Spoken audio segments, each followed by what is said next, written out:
everybody, what is going on, the Catch fam? It is Steven here, and in today's video, we're going to go over 5 must-draft running backs in the 2022 fantasy season. And remember, hit that like button, hit that subscribe button, come on and join the Catch fam.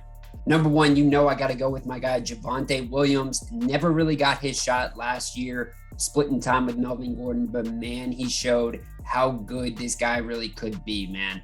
900 rushing yards last year, only 4 touchdowns. But this guy had some of the best break tackle capabilities in the league, very similar to a Nick Chubb-esque type of running back. This guy's got third down capability. Denver's going to be an explosive offense next year, which means a lot of red zone opportunity. He was a very productive fantasy back last season, and I expect him to be even more of a fantasy presence next season, especially with the loss of Melvin Gordon more than likely. And we'll see what they do in the draft. We'll see if they go out and draft another running back to bring back a committee scheme. But even if they do not scare off from Javonte. He is still going to be the lead horse. I still expect at least a 60% workforce out of this backfield for Javonte Williams. And what we're seeing right now is this guy is a late first round, early second round running back. But I think what we're seeing is that closer and closer to the actual regular season, we're going to see this guy be top 5, top 6 running back, especially if they do not get a replacement for Melvin Gordon next year. Number 2, James Conner, man. What an amazing season James Conner just had for Arizona.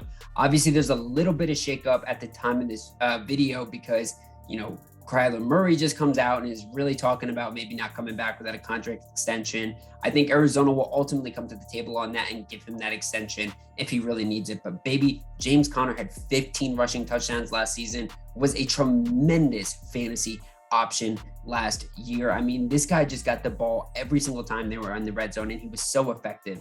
But what makes him even better than that is this guy is a tremendous pass catcher too. James Conner was a darling of fantasy owners last year, and without Chase Edmonds next year, holy shit, man, he might get the ball even more. And I think they should do that too, because we saw him have success in Pittsburgh, right? Not often do we want to go back and see what he did back at Pittsburgh or what he did back in college as well, right? This guy has been a dominant running back throughout his entire career. He's had tremendous seasons. Obviously, back in 2018, he had that 12 touchdown performance. He's just got a nose for the end zone if the offense gives it to him, right? Number 3, Najee Harris, young back out of Pittsburgh, baby. I love this guy. I just watched tape of this guy and I see how this dude can really become one of the best backs in football, just given the opportunity. And it sucks last year because you look at it and you say, oh, well, Big Ben kind of held him back, right? Well, to another extent, too, you got to look at it and say, Big Ben gave him a ton of targets. This guy got so many catches, so many opportunities there. I mean, he had one game with like 15 opportunities through the air. That might not be there with Mitchell Trubisky or Desmond Ridder or whoever the hell they draft, right? But Najee Harris is going to be probably on a better offensive line next year. I think this team's going to be a little bit better this year as well. And I think Najee Harris is just in that age range, right? That 22 to 25 age range where it's really that peak performance out of the running back position. And Najee's got every single tool that you want for a dominant fantasy running back. I think this guy is a must-draft player, a must-draft running back. And, some people like him as a top 5 option. Not saying you have to grab him there, but man, if you get him, he's a guy you can ride all the way to the championship next year for sure. Up next, DAndre Swift. This one is not something that in the past I would have ever said, go with the Detroit Lion, right? But man, last year I had to watch one of my biggest rivals in fantasy football ride DAndre Swift all the way to the championship and win the fantasy championship. And that's just because, dude, when DAndre Swift was on the field and when he was healthy, this guy was dominant.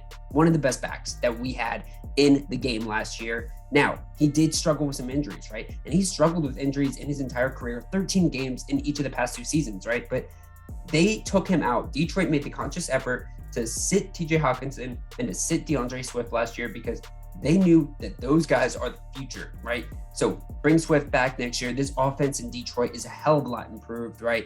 They have really bolstered up the receiving game. I think this offensive line is going to be even better. They got more draft picks to throw into it. DAndre Swift has a real chance to break out next year and be even better. And I want a piece of him if I can.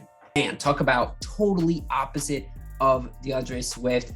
The last guy I want to talk about today, Leonard Fournette for the Tampa Bay Buccaneers. When Tom Brady came back, and Leonard Fournette signed that contract. Those offensive linemen started re-signing, right? I was like, oh my gosh, here we go, Tampa Bay right back into it.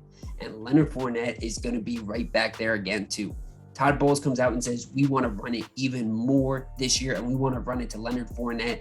And man, why wouldn't you? This guy had a tremendous season last year. One of the best fantasy backs in football last year. 8 rushing touchdowns, 800 yards.